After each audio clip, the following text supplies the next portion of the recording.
Tony Beets is out, and Parker Schnabel isn't wasting a heartbeat.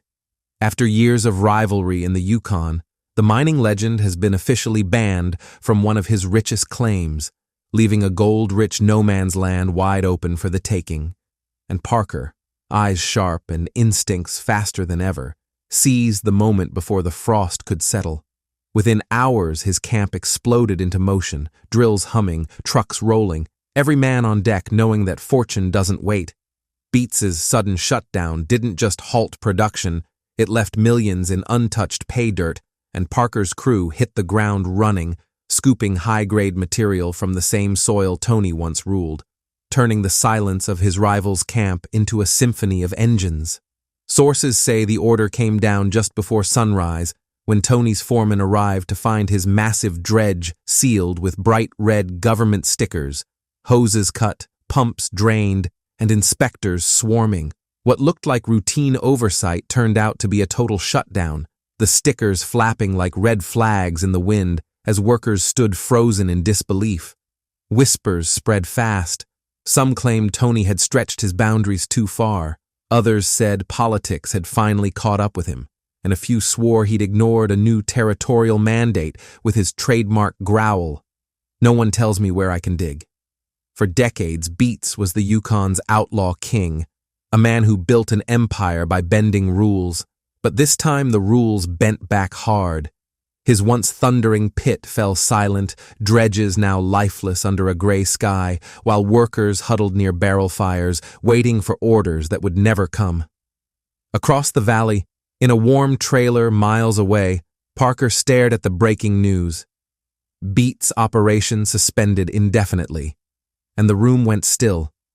No words, just the faint buzz of the heater before a slow grin spread across his face, the kind that said everything without a word. By nightfall, every miner in Dawson City was talking. Bars full of speculation, old-timers debating if Beets had been reckless or railroaded, one slamming his fist and saying they'd never pull that on Parker, not in a million years. The official report cited hydraulic overreach and reclamation violations, but a leaked memo hinted at something deeper: confidential complaints, heritage site disruptions, and an unnamed third-party submission that might have triggered the ban. Many believed that third party wore Parker's grin. When reporters confronted Tony outside his claim, he erupted, ripping off his hard hat as snow whipped through his beard, shouting that the bureaucrats were gutless and blind, that he'd been mining longer than they'd been alive, that they picked him because he wouldn't bow. The clip went viral within hours, half the internet hailing him a folk hero, the other half branding him a reckless outlaw who'd finally gone too far. But while the world argued, Parker stayed quiet, his lights low, maps spread across the table, plotting his next move. At midnight, he gathered his top men, eyes fixed on the red-lined map of Beets Creek, the same channel Tony had once called the Crown of the North, and with a calm voice said, "If he's out, that ground's up for grabs. Why not us?" His crew hesitated, then watched as Parker unrolled detailed logistics plans already prepped weeks in advance. He'd been ready, waiting for this crack to open. By 3 a.m., 2 scouts were heading north in unmarked trucks posing as environmental surveyors, their real mission to map the site and find access points. Before sunrise, Parker's assistant dropped an acquisition draft on his desk.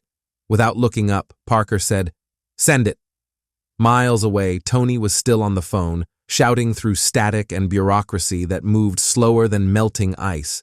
But none of it mattered, because in the Klondike, hesitation is death.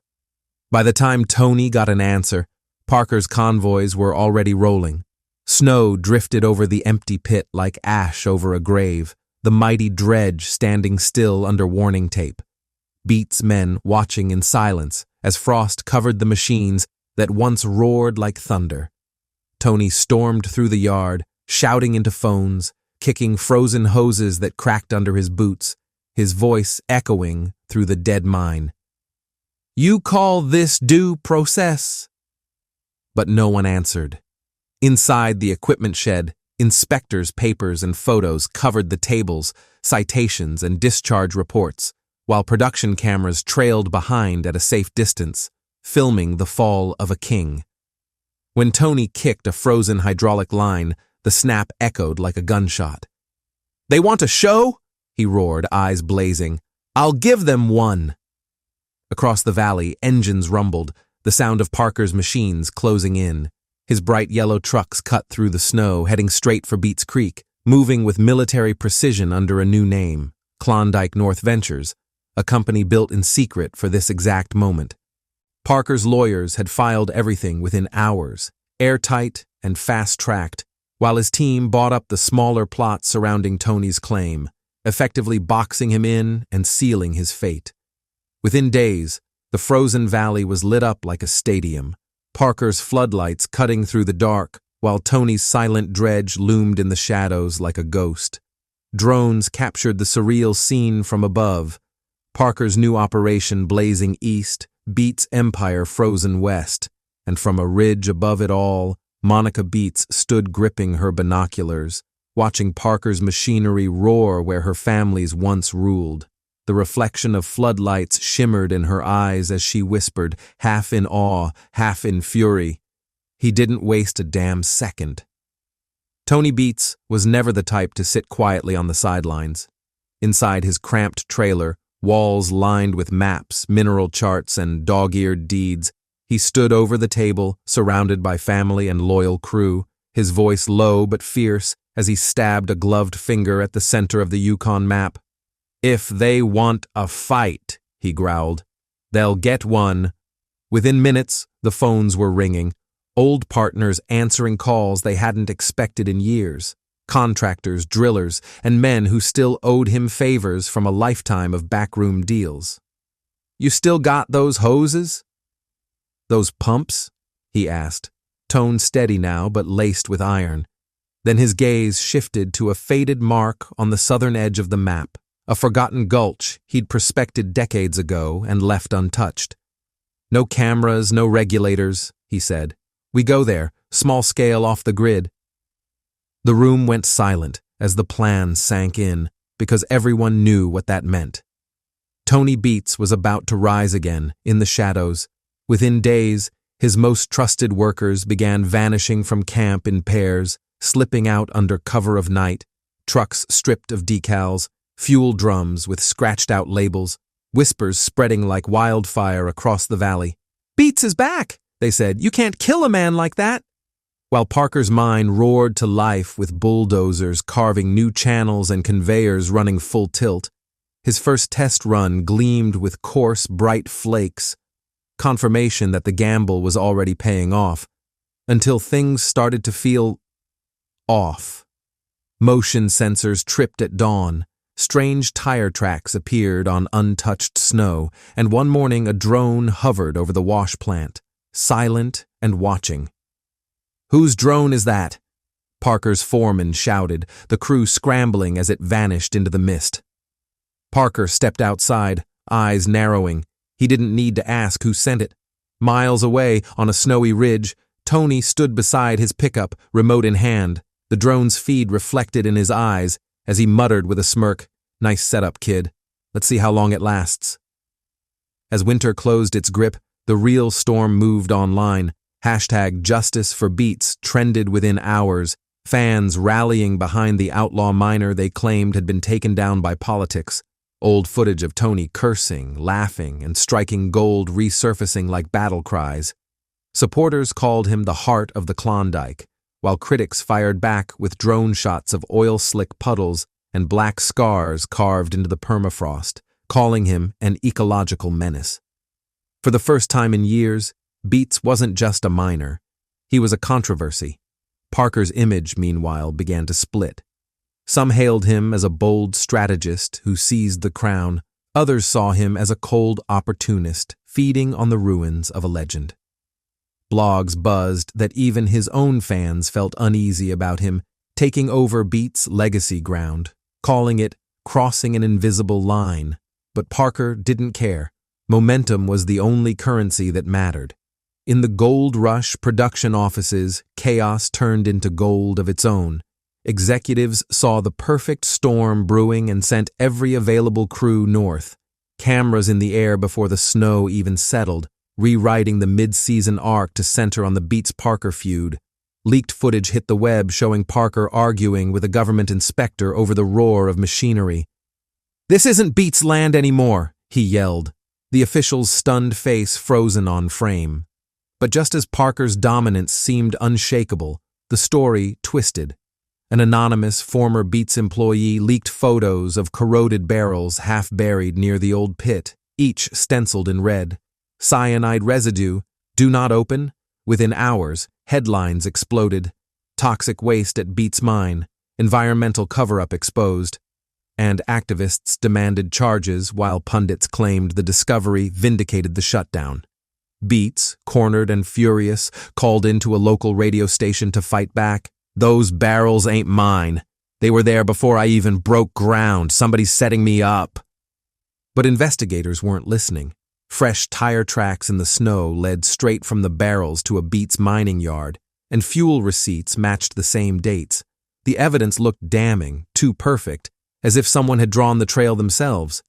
Yukon officials dodged questions, while Parker's team stayed silent, though sources whispered that his lawyers were already pushing to make Beets' suspension permanent. "If the ground stays locked," one insider muttered, "we own everything that touches it." And as the scandal spiraled, the North held its breath because everyone knew the Yukon doesn't bury secrets, it freezes them in plain sight. Satellite scans that were supposed to check for contamination uncovered something far more valuable. Beneath the ice and gravel of that frozen claim, sensors detected a massive underground anomaly, wide, dense, and heavy enough to send every geologist in the Yukon on high alert. When the territorial office brought in an independent survey crew, their early readings told a stunning story. An untouched alluvial pay zone, possibly worth tens of millions in high-grade gold, buried deep under the frozen crust. But there was one catch. That treasure sat directly beneath land, now sealed under government restriction. Within hours of hearing the news, Parker's foreman made his move. New drill rigs appeared along the perimeter. If the law said no digging inside, Parker would mine every inch around it instead. And it paid off. Every borehole came back shining, gravel streaked with flour gold and signs of something far richer lurking just beyond the restricted line. From his cabin window, Tony Beets watched the updates roll in. He didn't need to see the data twice to understand what was happening. The so-called ban wasn't punishment, it was a play. Parker had turned bureaucracy into a shield, using red tape as armor to lock Tony out while he stripped the edges clean. Inside his now empty camp, Tony spread old maps across his table. Years of exploration data, forgotten survey grids, and faded pencil marks told a painful truth. Parker's drill pattern followed the river's natural contour, the same path where Tony once struck his thickest pay streaks. The realization hit him hard. Parker hadn't just taken ground. He'd taken the story, the myth of Beets' dominance. "He's not mining gold," Tony muttered, eyes fixed on the flickering lamp. "He's mining me." Out on the claim, floodlights tore through the night. Engines roared, steam hissed, and Parker's crew worked without pause. "No brakes!" a foreman barked over the clamor. "We're this close." The race was on, against the thaw, against Beets, against time itself. But not everyone was sleeping soundly under those lights. Reports came in at dawn. Missing sensors, uprooted markers, hoses mysteriously cut. Drone footage caught figures in dark parkas moving through the tree line, yanking survey flags before vanishing into the woods. Then came the radio chatter, coded words, bursts of static, and one haunting phrase: "They won't see it coming." By sunrise, accusations were flying. Both camps blamed the other for sabotage. Fuel drained, bearings stolen, a landslide blocking the main road. When police arrived, lights flashing across the snow, they called it a territorial dispute. But everyone knew the truth. This was war. Neither side backed down. Pride and gold don't mix well with rules. The law became background noise to the thunder of diesel engines. Tony struck next, not in the dirt, but in court. His lawyers filed an emergency injunction, accusing the Territorial Office of Collusion and Parker's shell company, Klondike North Ventures, of orchestrating the shutdown. Within hours, Parker's team hit back with a counterclaim for defamation and interference. The Yukon Supreme Court had become the new battlefield. Outside, reporters swarmed the courthouse steps. Gold Rush producers were already teasing a new headline: The Trial of the Klondike. Inside, Tony sat in his worn black jacket, staring straight at Parker, who, for once, wasn't smiling. Testimonies stretched on for days. Environmental officers spoke of missing permits. Mechanics recounted broken machines. But then came the bombshell: leaked documents exposing shared board members between Parker's company and the very inspection firm that had ordered Beets's shutdown. For a long moment, the courtroom fell silent. The entire story flipped. Was the ban ever legitimate? Had the whole game been rigged from the start? Parker's lawyers scrambled to spin it as coincidence, a simple corporate overlap. But the damage was done. The Golden Boy's shine began to tarnish. Public opinion split in two. The genius miner now looked like a master manipulator. Under mounting pressure, the judge froze both operations, pending investigation. And just like that, the Yukon fell quiet again. Weeks passed. Equipment sat buried under snow. The hum of engines gave way to silence. In his workshop, Tony sat alone, staring at a faded photograph, him and his family standing proud in front of the old Paradise Hill plant. "They think I'm finished?" he whispered. "Not a chance." He grabbed a pen and started sketching. New designs, new ideas, something off-grid that no one could ever take from him again. Meanwhile, Parker was already pivoting south. With his claims tied up in court, he was chasing new ground, new investors, bigger dreams. But the whispers followed, rumors of corruption and backroom deals. His brand, once spotless, now carried a stain. When asked by a reporter if he cared what people thought, Parker just smirked. "Let 'em talk," he said. "The gold doesn't care." The Yukon Mining Board launched a full-scale inquiry into both camps, promising reform. But insiders were already whispering something even wilder: a secret alliance. With costs climbing and regulations tightening, even enemies might find reason to work together. One old prospector summed it up best: "Out here, you don't beat the system. You outlast it." By spring, the story had already become legend: the Gold War of the Klondike. What started as a government ban had grown into a feud that reshaped the entire valley. Historians compared it to the claim wars of the 1890s. Fans called it a soap opera with excavators. But for the men who lived it, it was something deeper. It wasn't just about fortune anymore. It was about pride, legacy. Two stubborn miners, each carving their name into the frozen ground. As the sun rose over the thawing creeks, both sides prepared for the next strike. The valley between them was silent, but everyone knew that silence wouldn't last. Because in the Klondike, one rule always stands true: if you hesitate, someone else will dig your dream right out from under you.